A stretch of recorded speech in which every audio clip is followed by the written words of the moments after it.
'ਚ 2-3 ਘੰਟੇ ਤੋਂ ਇਜਲਾਸ ਜਾਰੀ ਸੀ ਪੰਜਾਬ ਕਮੇਟੀ ਦੇ ਹਵਾਲੇ ਨਾਲ, ਜਿਹੜਾ ਕਿ ਫੈਸਲਾ ਸਾਡੀ 5 ਬੰਦਿਆਂ ਦੀ ਕਮੇਟੀ 'ਚ ਫੈਸਲਾ ਕੀਤਾ।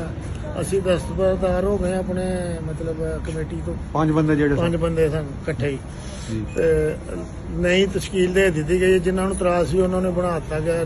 ਨਵੀਂ ਕਮੇਟੀ ਪੰਜਾਬ ਦੀ ਇਹ ਹੋਏਗੀ, ਜਿਨ੍ਹਾਂ ਦੇ ਸਰਬਰਾਹ ਤਰਾਬ ਹੈਦਰ ਸਾਹਿਬ ਨੇ ਤੇ ਨਾਲ ਮੀਰ ਮੁਖਤਾਰ ਖਾਨ ਸਾਹਿਬ ਤੇ ਨਾਲ ਰਾਜਾ ਸਾਹਿਬ, ਉਹਨਾਂ ਦੇ ਮਾਵਾਂ ਹੋਣਗੇ ਰਾਜਾ ਕਾਕਾ ਸਾਹਿਬ।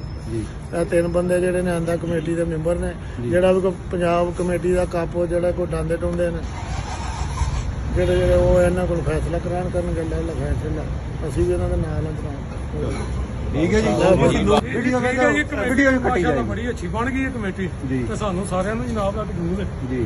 ਤੇ ਇਨਸ਼ਾਅੱਲਾ ਇਹਨਾਂ ਦੇ ਨਾਲ ਅਸੀਂ ਚੱਲਾਂਗੇ ਤੇ ਫੈਸਲੇ ਇਹਨਾਂ ਦੇ ਜਨਾਬ ਮੰਨਾਂਗੇ। ਅੱਲਾਹ ਵਾਲੇ ਠੀਕ ਹੈ ਜੀ ਬਾਬੂ ਜੀ, ਬਹੁਤ ਅੱਲਾਹ ਜੀ, ਮਾਸ਼ਾਅੱਲਾ, ਬਹੁਤ ਸ਼ੁਕਰੀਆ ਜੀ। ਨੌਮੀ ਬਾਈ ਵਾਲਾ ਵਿੱਚ ਕੱਟ ਲਿਆ ਇੱਕ ਹੋਰ ਸਾਰੀਆਂ ਕਮੇਟੀਆਂ ਦਾ ਦੋਨਾਂ ਕਮੇਟੀਆਂ ਦਾ ਅਸੀਂ ਸ਼ੁਕਰੀਆ ਅਦਾ ਕਰਨੇ ਆ, ਜਿਨ੍ਹਾਂ ਆ ਕੇ ਬੈਠ ਕੇ ਤੇ ਇਕੱਠਿਆਂ ਬੈਠ ਕੇ ਤੇ ਸਾਰਿਆਂ ਬੜੇ ਪਿਆਰ ਨਾਲ ਸਾਰਾ ਕੁਝ ਖਤਮ ਹੋ ਗਿਆ ਤੇ ਕਮੇਟੀ ਹੁਣ ਸਮਝ ਲਓ ਇੱਕ ਹੀ ਹੈ ਸਾਰੀ ਪੰਜਾਬ ਦੀ। ਬਹੁਤ